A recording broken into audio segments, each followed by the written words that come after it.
Is it disputable that the 1000 Suns had and have the most say what you see of Legion names? Was the original batch of 1 and 3 zeros a premonition or foreshadowing of things to come? Could I be more nonsensically cryptic at the start of a video? Welcome 40Kers, my name is Benji and this is the guide to your first 25 power 500 points of 1000 Suns. Why two different measures of an army's potency, you ask? Why, because power is for your open and narrative play needs, but when you want things uber cash and or thematic, and points are the abacus for match play. You know, when you want granularity and competition. You see, it's not easy paying this much for plastic, so you want to do it right. And in pursuit of that goal, we impart as much layman-friendly information to your ears and provide you with two viable and divergent paths for you to choose, all the while giving you as much of a flavour of what the Codex has to offer as possible. As such, today's episode sees us go traditional with an all-is-dust themed build of Chaos Space Marine fronted eliteness, and a Flesh is Best themed build with a few more beastmen and demons that you might otherwise find in your average 1000 Suns army. So to the armies, and with the 50-50 toy costs out of the way, we are going traditional first. 25 power 500 points is your combat patrol breakpoint, and it is very rare indeed for you to bring anything other than a patrol detachment to the party, and this build is no different. Our HQ choice in this here list is an Exalted Sorcerer, with its re-rolling hit rolls of 1 aura to core units and extra durability, giving it the nod over the ever so slightly points cheaper regular Sorcerer. This was the only choice to cram in as much power for your points as possible. That being said, if you're working on a budget, you can only buy Exalted Sorcerers in a box of 3, which leaves you with two alternative choices. One, just pick up a Sorcerer that comes in a box on its own and give it its own Legion command upgrade to up your points, or buy the same box and just proxy it as an Exalted Sorcerer. Simples. We then segue swiftly and securely to Troop Choice Town, with not one but 2 units of 5 Rubric Marines. Ruthless automatons that have effectively been imprisoned in their power armour, and as a somewhat dubious reward for said unintended sacrifice, they get to be a little bit more durable than your average Space Marine bear. And they also rock an aspiring sorcerer as their sergeant. Good old Troop Choice psychic shenanigans. Seriously though, Rubric Marines are the elite of the elite when it comes to non-Primaris Space Marines. Their Inferno bolt guns have more AP than regular ones. They have a 2-up save against damage 1 attacks, and they're more flexible when it comes to moving and shooting. There are pros and cons to taking 2 units of 5 as opposed to 1 unit of 10, but logistically you will have to proxy the second aspiring sorcerer if you buy just the 1 box of 10 Rubric Marines. Don't want you thinking old Benji pulled the wool over your eyes.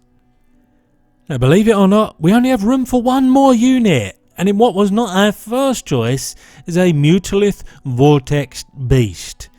Now, it wasn't our first choice, but it was the right choice. We looked at the Hell Brute, which is a fine elite unit, but a bit slow and ponderous, and the Mauler Fiend, that we discounted because it's melee only, and finally the Forge Fiend, because it would have put us over our power allotment. Although taking the regular sorcerer would also allow you to go down this route. But instead of all that flipping and flopping, I felt that this big old boy, with his psychic shooting attacks and variable melee attacks, was the way to go. A winning combination of mobility and power, this monstrosity certainly is. The smart money is on this guy doing good things before it's taken down. There's nothing more demoralising than not being able to show off your big shiny toy. And with 14 wounds, a 4-up armour, 5-up invuln save, the odds are on your side. And that, rather abruptly, is the end of your All Is Dust list. Yes, it's only 12 models, but each of them are going to pack a punch. And they also highlight the primary reason you might want to pledge your allegiance to the Thousand Suns. Of those 12, 3 can go to work in the psychic phase, and 1, the Vortex Beast, reels off pseudo-psychic attacks in the shooting phase.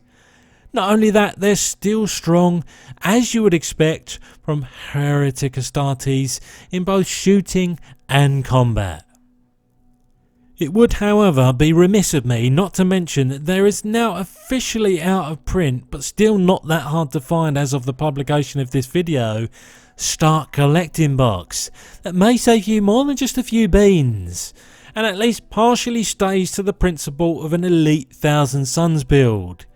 In it you'll find the named Sorcerer Ahriman, that should be noted was responsible for entombing what remains of the Rubric Marines in their armour. 10 Rubric Marines themselves and 10 Zangors, which are your mutated beastmen rank and file that may or may not be prevalent in our next build. And speaking of which, the flesh is best, ladies and gentlemen, will also snugly ensconce its behind into a patrol detachment, and we let the good times roll with a new unit filling in the HQ slot, an Infernal Master. The part-time Psyker, part-time Priest that might be slightly less efficient in the psychic phase than a regular sorcerer, only being able to harness 1 psychic power instead of 2, but in terms of stat line and loadout, they're more or less the same. And of course the new Infernal packs bring Priests to the Thousand Suns for flavour and kicks, ensuring you will always have something to do in the command phase, should this dude still be alive and kicking. Now, if you were eagle-eyed nearer the start of this presentation, you would see that we can't just go willy-nilly buck wild on Zangors or Occultists, unless we bring at least an equal number of Rubric Marines and or Scarab Occult Terminator units. So, just because A, we have to, and B, they're still bloody awesome, we're bringing a sole unit of 5 Rubric Marines. Now, we've already covered why these guys are great. Solid offensively, check. Durable as all get out, check. Rocking a Psycho unit leader, check. All round goodness, checkmate.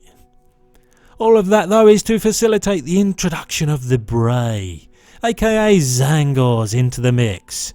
Albeit with a minimum size unit of 10, these guys are pretty flimsy at 1 wound, but they do get a 5-up invuln save from the faction's detachment abilities. Just don't go expecting them to last as long as the Rubric Marines with 10 of them on board. However, if they are left to their own devices, they still have objectives secured for capping points, and can do a job when asked in close combat with their -1 AP blades, all for the sum total cost of cheap as chips. We then continue the Beastmen theme with an elite slot choice of a Zangor Shaman. Rocking a stat line that could confuse it for a low pointed HQ choice, this guy is mobile on his Disc of Zinch, durable with 4 wounds and a 5-up invuln, and can cast 1 psychic power per turn. He's also a flying buff machine for other Zangor units. I say yes sir, thank you synergy please. In this type of list he might be a bit too swift with his 12-inch movement to be shepherding the lowly peasant 6-inch movement Zangors, but his 6-inch aura of adding 1 to friendly Zangor or enlightened units attack rolls is the cherry on top. Which really does tie in nicely with the fast attack choices of 2 units of 3 Zangor enlightened. Yes, they sacrifice a bit of durability for their mobility, but with 2 wounds apiece and the now familiar 5-up invuln, these guys can be taken as strictly a melee only unit with disc blades and a divining spear, giving them variable choices dependent on what type of unit they're attacking, but they can also be packing a hybrid chainsword and pistol loadout. And finally, as bowcasters, with strength 5 30-inch range weaponry that incidentally ignores the lookout sir rule. If it were me, and this is what's showing on screen, I would take both a unit of 3 melee guys and a unit of 3 bowcasters. predominantly so I could test just how I'd want to use them, but you really can afford to be flexible here. Take all of one type, even bunch them into a larger unit of 6. The power and points remain the same. And that there is the left field build that respects the flesh, giving you much more in the way of bodies on board while still packing some psychers in, because no matter what, that's what Thousand Sons do.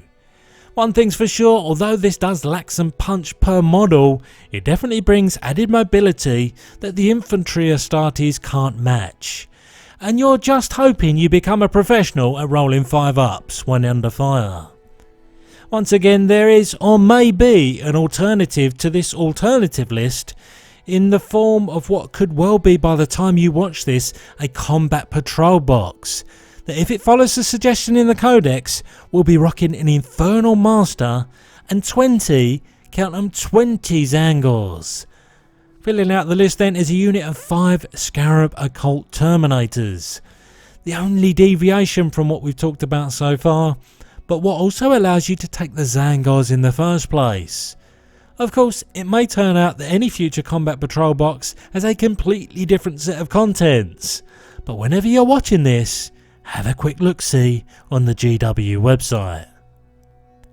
But putting aside the potential for start collecting and combat patrol box procurements, you're looking at a fairly cheaper outlay with the All Is Dust army. That being said, you're getting a decent amount less in the way of models too. I think the cost of both lists is comparatively fair, and it should also be noted that you will have 2 spare Exalted Sorcerers for the former and another 5 Rubric Marines left over for the latter build. That'll allow you to continue expanding your forces as you see fit. Just don't let that pile of shame stack up too high. That though does end this here chapter of this here tale. We definitely ticked the Divergent Paths box, and we also highlighted some alternatives if you're on a budget. The All Is Dust is definitely the more conventional route, but if you like your Zinch Zangori, then flesh, as they say, is definitely best. As always, should there be a clear and present clamouring for more Thousand Sons, we will of course continue this saga at different army size breakpoints, up until it continues to be helpful. But for now, I have been the voice of Benji, and this video has ended.